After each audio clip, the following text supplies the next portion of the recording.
यूं तो मुगल बरसों बरस हुए मर खप गए, किंतु देश में वादी विवादी इतिहासकारों के हाथों में उनकी तलवार कलम बनकर अनवरत इस मिट्टी के अतीत और वर्तमान को काटकर जमींदोज करती उस पर मुगलिया मकबरों की तामीर कर कसीदाकारी में अनुरक्त है। बाबू टुन्नीलाल भी जब तब इस अनुरक्ति का प्रदर्शन कर ही जाते हैं। कहते हैं कि विश्व से लेकर ब्रह्मांड सुंदरियों तक जो अपने सौंदर्य बोध पर अकड़ती मचलती फिरती हैं ना, मुगलिया बेगमों के सौंदर्य के आगे ये सब फीकी हैं। जनाब, मुगलिया हरम तो सौंदर्य के सैलाब रहे हैं। अब तो ऐसा लगता है जैसे चारों ओर पतझड़ पसर गए हों। सुनकर उन्हें हैरानी तो होती है कि हरम की हुड़दंग में भी सिर से लेकर पैरों तक लदी ढकी रहने वाली मुगलिया बेगमों का सौंदर्य आखिर टुन्नीलाल ने कब आंखों में उतार लिया, और जब उतारा तब इस गुनाह में सिर कलम क्यों न हुआ उनका। मगर वे प्रश्न नहीं करते। क्या करेंगे प्रश्न करके। टुन्नीलाल पर मुगल छाप शायराना इतिहासकारों के असर को जानते हैं, सो सुन लेते हैं। टुन्नीलाल अपने सौंदर्य बोध का शोध जारी रखते हैं। गुजर गया वो जमाना जब पान की पीक की लालिमा भी उन गजब की सुंदरियों के गले से उतरती लाल नदी की धार की भांति बहती दिखाई पड़ती थी।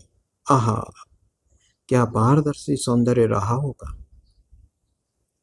वे पुनः हैरान होते हैं, भला ये कैसा सौंदर्य हुआ। ऐसे पारदर्शी सौंदर्य में तो अस्थि पंजर सब आर पार दिखता रहा होगा। यह सौंदर्य हुआ या किसी प्रकार का कोई चर्म रोग। वे जानते हैं कि कभी कभी नकारात्मकता भी व्यक्ति की विशेषता बनकर उसे जग प्रसिद्ध कर देती है, और इतिहास की जिस अवधि के सौंदर्य बोध से टुन्नीलाल ओतप्रोत हैं, उस दौर में तो नकारात्मक हालातों की खौफनाक पराकाष्ठा रही है।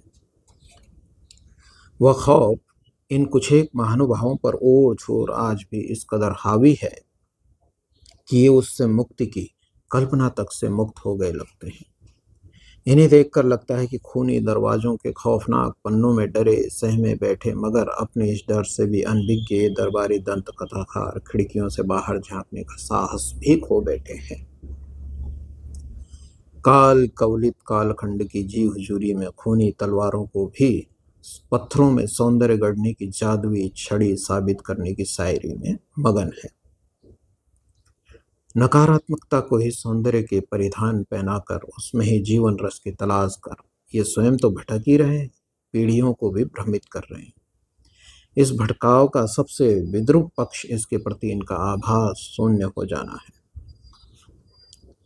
इसी शून्य से ग्रस्त टुन्नीलाल हेकड़ी से जानने की चेष्टा करते हैं कि वह उनके ऐतिहासिक सौंदर्य बोध पर कुछ तो कहें।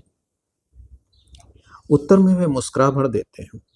टुन्नीलाल उस मुस्कुराहट का सबब समझ नहीं पाते। समझ इसलिए नहीं पाते कि दोनों की दृष्टि और दृष्टिकोण में भेद दिगंत दूरियों का है। वे जानते हैं कि टुन्नीलालों की संगत में समय का सार्थक संचय कम ही होता है। ये न मुस्कुराहट की आहट पकड़ पाते हैं, न शब्दों की सरसराहट समझ पाते हैं।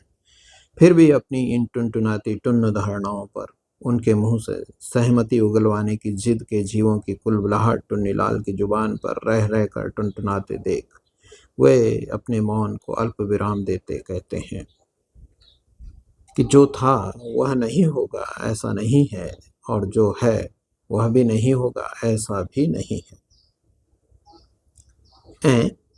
ये क्या उत्तर हुआ भला। उनका कथन टुन्नीलाल को छुए बगैर ही निकल जाता है। तब उसकी चिकट जिज्ञासा की शांति हेतु वे अपना कथन यूं स्पष्ट करते हैं। ब्रह्मांड बीज की उत्पत्ति और विस्तार में इसका सत्य और सौंदर्य निरंतर गतिशील है। यह गतिशीलता ही इसके होने और विस्तार का आधार है।